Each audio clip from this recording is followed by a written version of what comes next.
Vom nahegelegenen Wanderparkplatz Lauchatquelle erreicht man nach einem Aufstieg zur Berghochfläche die im Wald versteckte Burgruine Hohenmelchingen, die direkt am Steilabfall liegt und eine der größten Burganlagen auf der Sonnenalb ist.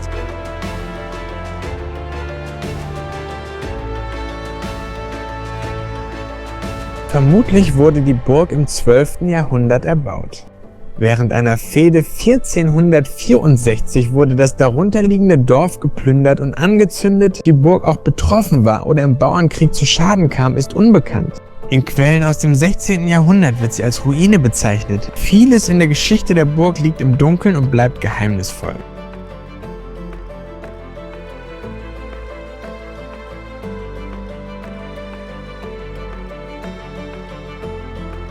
Noch vorhanden sind die Mauerreste von Palas Bergfried, die Zisterne, ein Gewölbekeller, Umfassungsmauern und Teile des Grabensystems. Der Burggraben ist etwa 10 Meter breit und stellenweise noch immer 3 bis 4 Meter tief.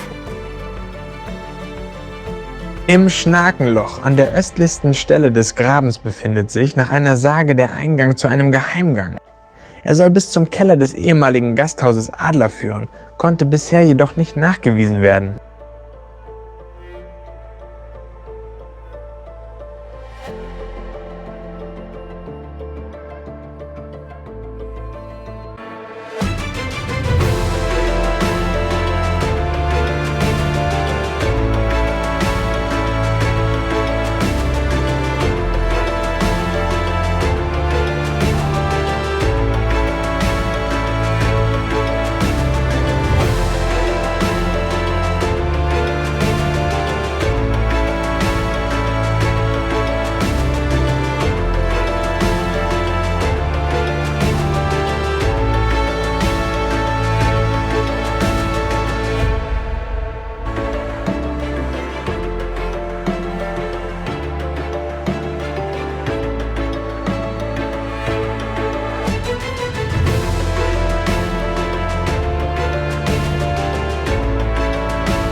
Danke fürs Zusehen. Wenn das Video gefallen hat, würden wir uns über ein Like freuen.